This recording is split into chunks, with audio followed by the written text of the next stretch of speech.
Hello, everyone, and inside today's Locked On Canadiens, the Shane Wright tanking train rolls on, but Carey Price has returned, and it is Monday's 3 up and 3 down.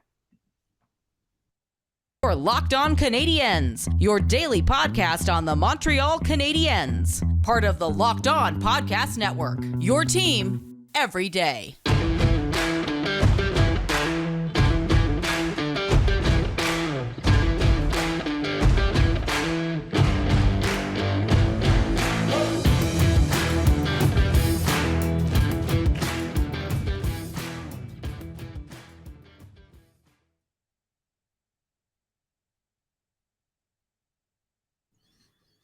Hello, everyone, and welcome to episode 596 of Locked On Canadiens. And today's episode is brought to you by BetOnline, where BetOnline has you covered this season more props, odds, and lines than ever before.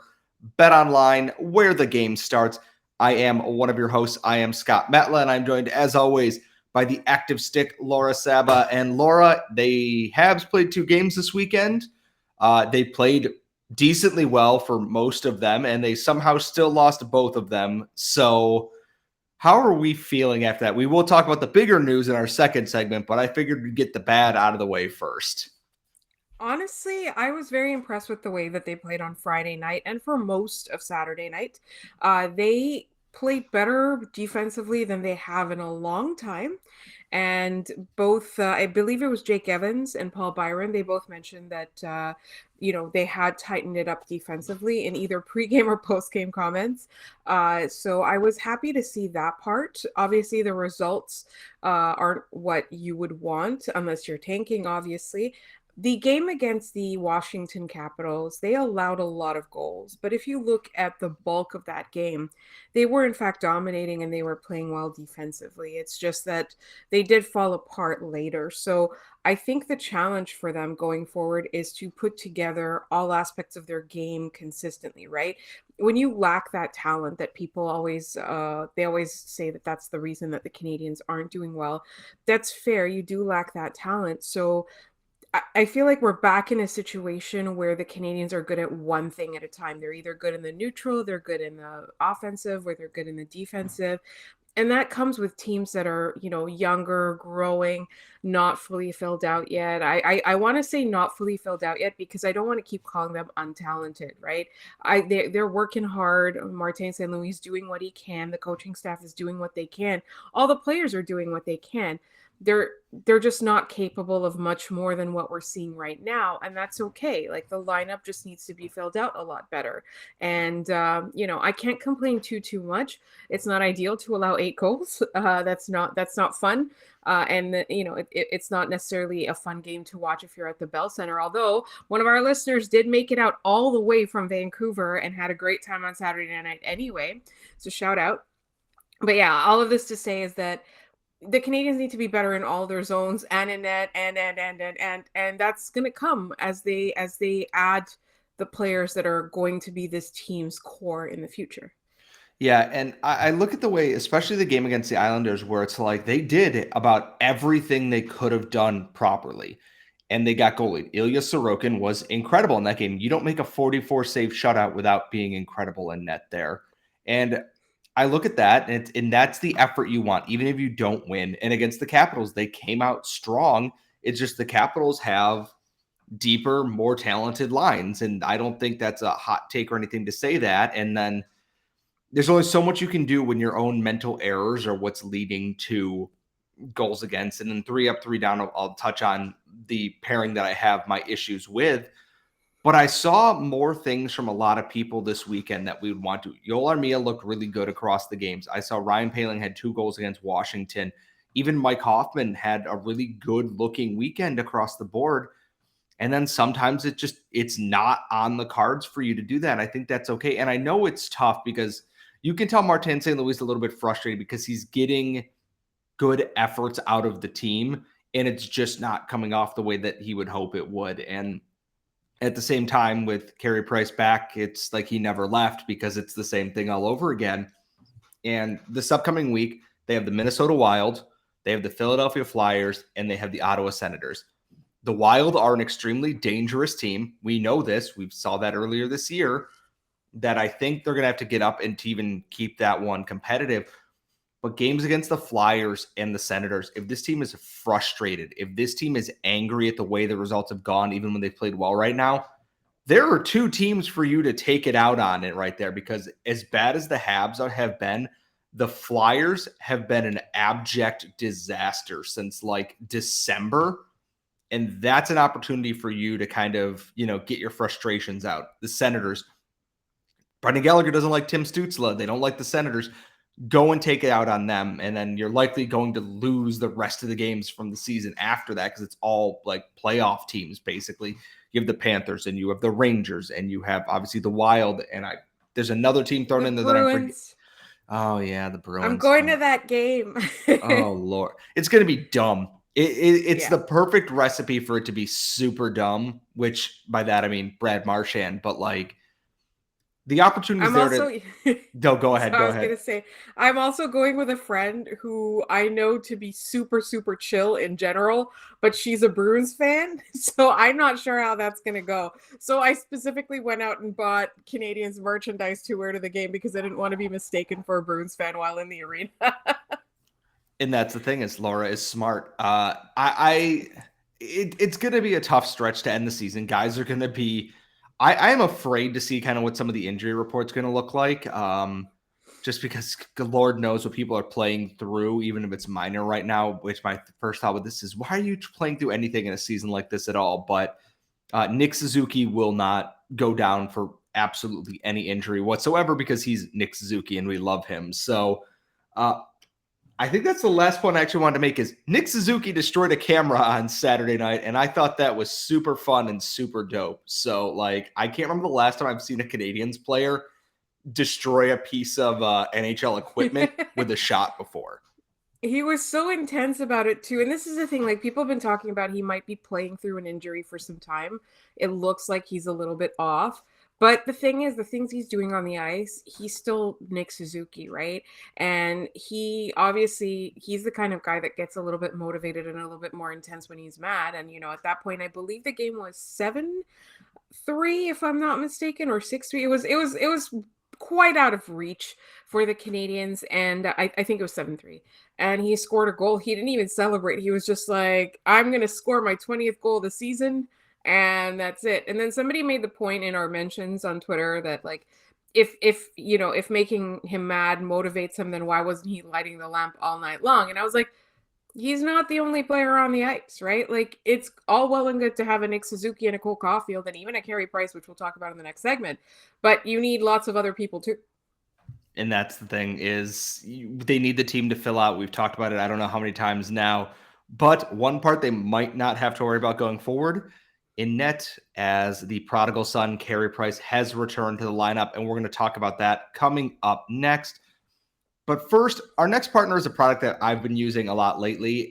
It's Athletic Greens, and it's such a good product because I don't always have time for vitamins and breakfast and all this other stuff to help my immune system and my gut health in the morning. And Athletic Greens makes that so easy. I blend it up into a smoothie, have it on my way to work in the morning. It's perfect. And with one delicious scoop of Athletic Greens, you're absorbing 75 high-quality vitamins, minerals, whole food sourced superfoods, probiotics, and adaptogens.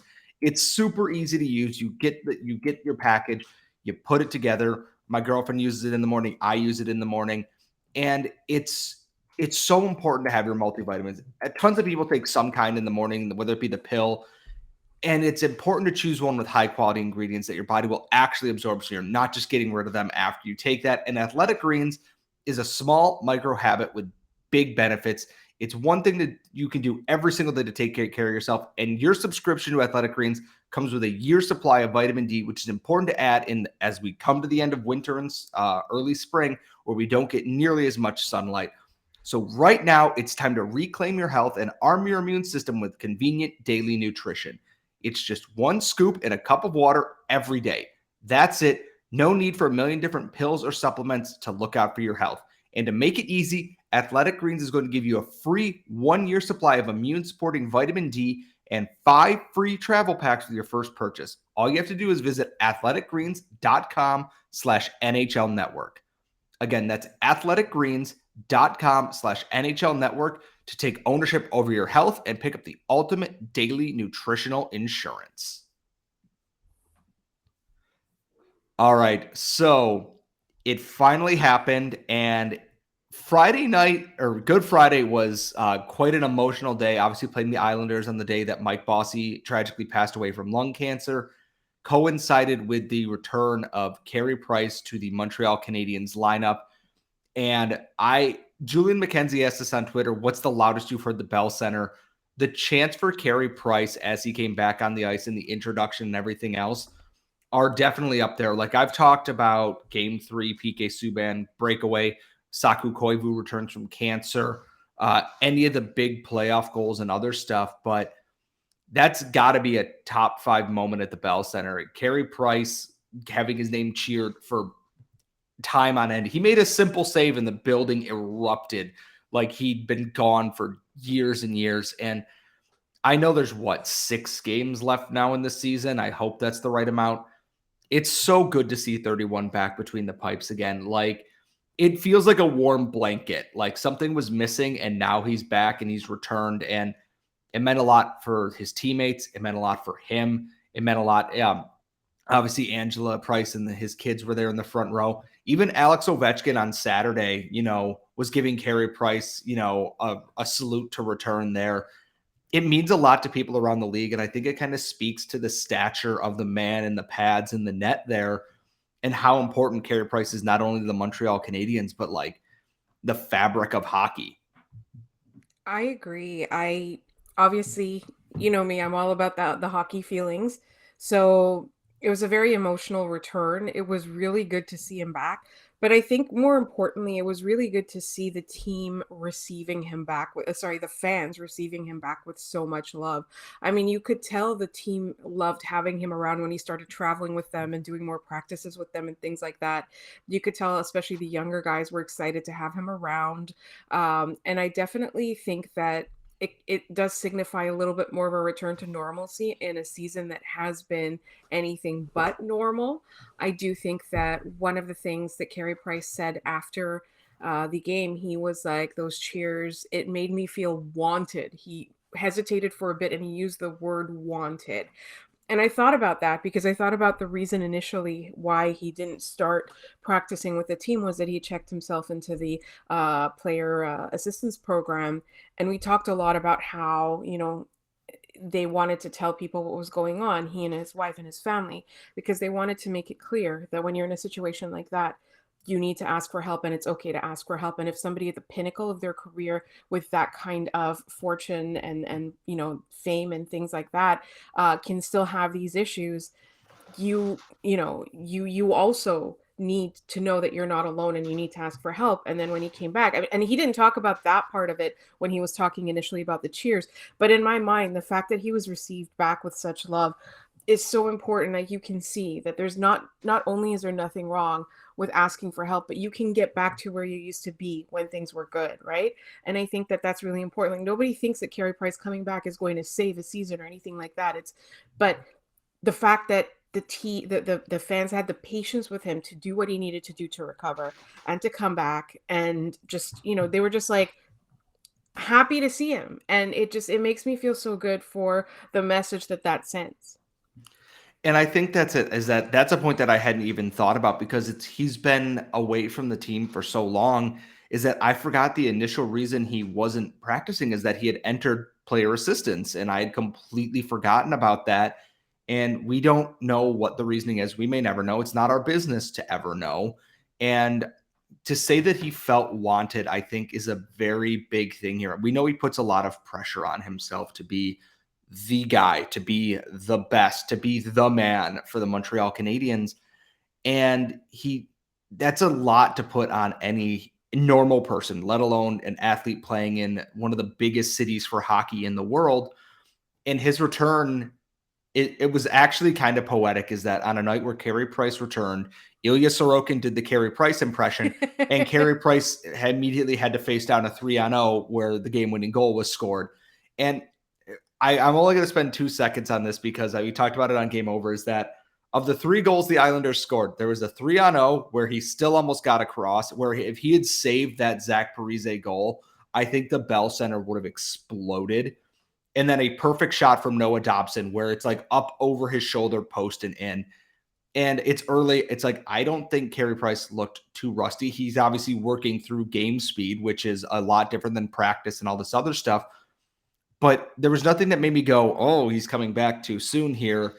And I'm hoping down the stretch he's able to get some games in so he's not going into the offseason kind of rusty and he's ready to go.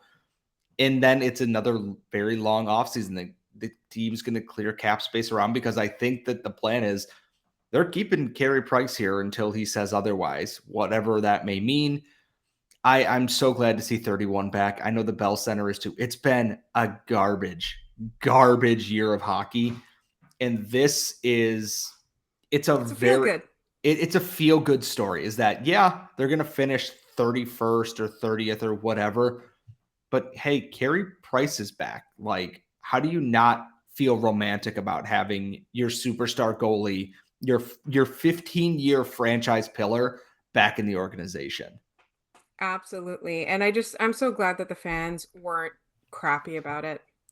I think that if you were crappy about Carey Price returning to the lineup, that you really need to reassess where your priorities are at in hockey here. This is not a tanking thing. This is not a drafting thing. This is a human being who lives and breathes for this organization and has for the better part of almost 20 years at this point. If you can't be happy that he went through player assistance to get himself mentally and physically right, battled through what seems like a pretty serious injury to be able to get back to his teammates, even in a very crappy garbage season, it says a lot more about you. A lot of players would have looked at the way the season was going and he would have been like, nope, I'm just going to go work out and be ready for next season. Don't worry about me. Carey Price wanted to be back because he wanted to be a part of this team. As bad as this season is, that's because Carey Price is the Montreal Canadiens, and the Montreal Canadiens are part of Carey Price. If you can't understand that, I don't know what to tell you. I don't want to be a jerk about it because everyone's entitled to their own opinion. I'm just going to say that if you can't be happy that Carey Price is back, you're in the wrong line right now. So it is Monday. That means 3 Up and 3 Down is coming up in one moment. But first, as I said, today's show is brought to you by betonline.net, and they're your number one source for all your stats and betting info. And you can get all the developments across every major league with the NBA playoffs starting, Major League Baseball's in full swing, and the NHL playoffs are just right around the corner. And they are your continued source for all your sports wagering info with live betting in the playoffs, esports, and more. So head to betonline.net today or use your mobile device to learn more about the trends and the action. BetOnline, where the game starts. And also, one of our sponsors is one of our favorite ones. It is Built Bar, the protein bar that tastes like a candy bar. They are covered in 100% real, authentic chocolate. They are low calorie, low sugar, low carbs, high in protein, everything you want in a protein bar without that weird, nasty, whey, chalky taste. And if you love Built Bar and you've tried it before, there are Built Puffs as well, the first ever protein-infused marshmallow. And there are flavors for everyone. You can get things like mint brownie, coconut almond, white chocolate cookies and cream, cherry barcia, everything. There is something for everyone with Built Bar. And if you go to built.com, use promo code LOCKED15, you're going to get 15% off your order. Make sure you use that promo code. Check out the Built Bar. They are constantly adding new flavors, new variety packs, and everything. And that's promo code LOCKED15 for 15% off at built.com. All right, so we are back. It is 3 Up and 3 Down on Monday here. And I'm going to launch right into this one right now because 2 of my down come on the same thing, and they are David Savard and Alexander Romanov, which I feel like there's been a lot talked about David Savard this year and a lot that's talked about Alexander Romanov, and they've had good moments and they've had bad moments. And in the last 2 games, ever since Ian Poivert pointed it out to me and Andrew pointed it out to me on Game Over, that pairing does not work. For whatever reason, it doesn't work. I get wanting a defensive guy with a more mobile defenseman like Alexander Romanov. It doesn't work. They constantly are caught out of position. And against the Capitals, they were on ice for, I think, like 6 of the 8 goals the Capitals scored, which is heinous, to be quite honest with you. I feel bad because David Savard is playing a role he probably shouldn't be. But at the same time, if this season is about development, they got to figure out a way to get Alexander Romanov in a role that actually helps him develop. Because right now he's out there just getting put in a spin cycle every shift. And it's not what you want to see. Like Petrie and Edmondson have been working fine, but Romanov and David Savard, it doesn't work. It does not work. And it's one of the few things that I'm shocked Martin St. Louis hasn't gone away from yet. I wonder if it's just a matter of who else is there right now. Because the thing is, we've talked about the strengths and weaknesses of Romanov over time as he's joined the team. And we've talked a lot about David Savard. We haven't had much to say about his strengths, to be honest, although I do feel that he was under Ducharme better than we thought he was. If you look at the underlying numbers, they both have strengths and weaknesses, but it looks like when you put them together, all that comes out are the weaknesses, and you kind of have to split that up. I do think that the Canadiens need to be a lot more communicative on defense. I think that's important. And the thing that's interesting is that the team defense got better over the last 2 games. Like as a whole, they're doing better, but when you look at the mistakes, they're coming a lot from that pairing, right? And you can't afford to do that. Like you make 3 mistakes in a game, that's 3 goals allowed, or at least 3 quality scoring chances allowed. They're not making 3 mistakes a game. They're making lots of mistakes a game. And so I just think that you need to split it up. And the thing is, like, if it was the beginning of the season, yes, I do feel like he would be switching it up. He'd be switching up the pairings like night in and night out to find one that worked, or to find pairings that would highlight both of their strengths. But there's only 6 games left in the season. You don't have all that much to lose or gain by winning or losing games, right? Like the Canadiens are almost locked into, they're definitely locked into a lottery position. They're almost locked into 31st. 32nd. It goes up and down depending on how many games they lose. But at this point, like I feel like that's something that we shouldn't be seeing next year, is the way that I'm going to be putting it, whether it's through trade or changing up the pairings or adding in people that'll bring the best in both of them. I don't like that pairing at all. That was also my 2 downs. I look at it this way and I go, I get that why they're rotating Jordan Harris through so he can learn and observe the NHL level. But my thought is, ride Jordan Harris down the stretch here. It couldn't hurt, and get him ready for next year. He's already burning a year of his contract anyways. I would rather see Jordan Harris out there learning than seeing Savard and Romanov struggling a little bit. And I'm not saying to scratch Romanov or scratch David Savard, but I'm just saying you find a way to either change the role for those 2 guys and you bring Jordan Harris in and let him play a little bit more. I don't think there's an issue. I don't think I'm totally out of line by saying that. My other down, so my whole thing with this is I love Josh Anderson. I do. His whole thing with Tom Wilson was very weird on Saturday night, in that, one, Tom Wilson was doing Tom Wilson things. He punched Joel Edmondson in the back of the head when he was on the ground, and he's just being a loudmouth, brash trash can. Anderson, I get, wants to stick up for his teammates, but at a certain point, you either got to go for it, or you just got to let him be stupid and temper tantrum himself out here, because it takes away from the game a little bit. If you're distracted on just doing that, you're not playing your most effectiveness or most effective potential.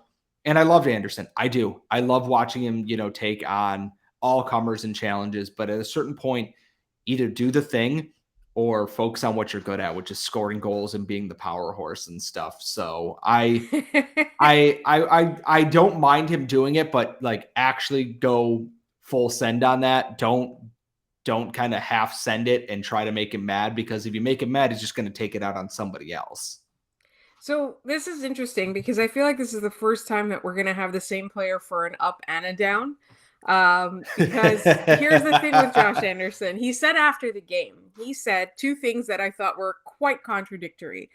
He said that he thought it was his responsibility to keep Tom Wilson off his teammates, which, to be honest, as a forward on the first line, I don't necessarily think that it should be.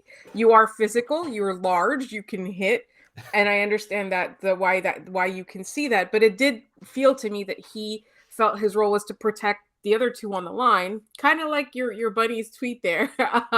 That Josh Anderson thought that his job is the more skilled teammates are on the ice and he's going to protect them and he's going to get in the face of anybody who tries to start things with them, which I understand. But then he said, but I shouldn't have lost my temper and gotten the penalty like that. And I'm like, how do you square those two together? Because you're dealing with Tom Wilson. You're not dealing with removing a guy from a scrum and pushing him aside. You're dealing with Tom Wilson, who's not going to shut up even after he's goaded you into taking the penalty. So that was a little bit immature on his part. So that is a down for me because I think Josh Anderson should not have fallen for that. He's not new here. You know what I mean? Like, this is not the first time anyone sees Tom Wilson anywhere. You know what he's about. You know he's garbage. You do not, like, lower yourself to that standard because more often than not, you're the one who's going to get penalized because Tom Wilson knows exactly what he's doing. And I hate when people defend him because he knows exactly what line not to cross in order to do maximum damage, but not get into any kind of trouble for it. I did think it was funny that they were jawing at each other before the third period and Carey Price was sitting in the middle, like looking between them, kind of like watching tennis. But that's neither here nor there. But on the flip side, Josh Anderson is also on my up list this week because I think other than that Tom Wilson stuff in the last few games, he's been playing really, really well. He's realized that the other two on the line are much better at scoring. So instead, he's playing the body and getting other people out of their way, which I really like. It hasn't necessarily resulted in goals or points, really, from Caulfield and Nick Suzuki, but he's bringing physicality to the skill line while still having enough speed and skill to kind of be an offensive not threat, but, an offensive factor. How about factor? I think that's a better word. So I have loved his play other than falling for Tom Wilson's garbage. And surprisingly, on my up list is someone that we've had on the down list for several weeks in a row. Mike Hoffman's on my up list this week in that I thought against the Islanders, he played an incredible game.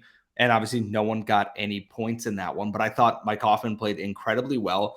And against the Capitals, I thought he had a pretty good overall game. His setup to Jeff Petrie, who set up Ryan Poehling's goal, was phenomenal. And I thought Mike Hoffman, I will eat crow when he plays well. And I thought he did in that game. I don't think he's a long-term fit, but I would be being rude to him as a person and unfair if I didn't point out that he did a really good job playing in those two games there. And hopefully he can kind of keep that going down the stretch. And in the same realm, going down to the AHL here, because that's my bread and butter here.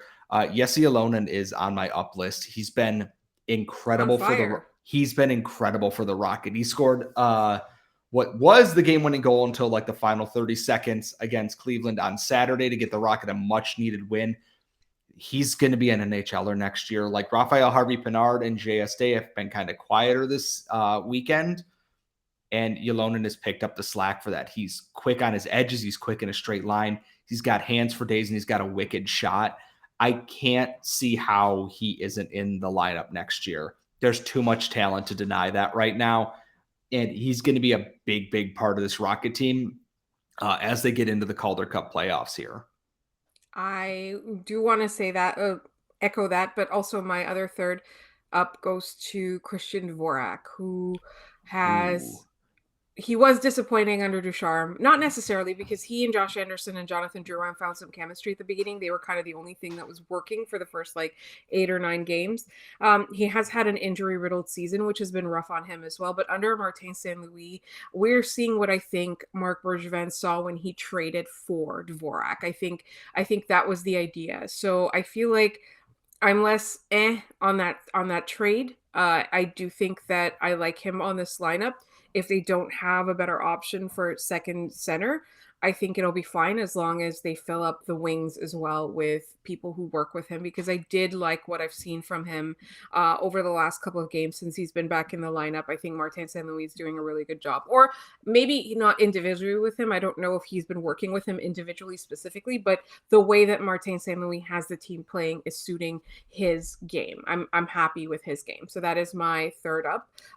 Scott, do we have any news on Sami Niku yet? Nothing yet. There is bad news for the Rocket that Lucas Fedemo left the game on Saturday. Was on crutches after the game afterwards. The good news is that Cedric Paquette did return to the lineup after being out with a minor injury. Brandon Gignac just had the flu, I believe, non-COVID illness. And there's likely to be other pieces added in. Lucas Condada has been a healthy scratch despite playing well. The Rocket will be okay. It just sucks for Videmo, who has come back, been a very good penalty killer for them. And it's just the nature of the end of the season when every game is physical and nasty and everything else. So as more news comes along, I will pass that along. But that is going to wrap up our episode. As always, you can follow us on Twitter at @LO_Canadiens. You can subscribe on YouTube. Please keep subscribing. We love all 530 plus of you that have subscribed at the last time I checked. You can follow Laura at The Active Stick. You can follow myself at Scott Matla. And you are done listening to us. Go check out Locked On Fantasy Hockey. They have all the info you need to dominate the end of your fantasy hockey season and win that title. We will see you all next time.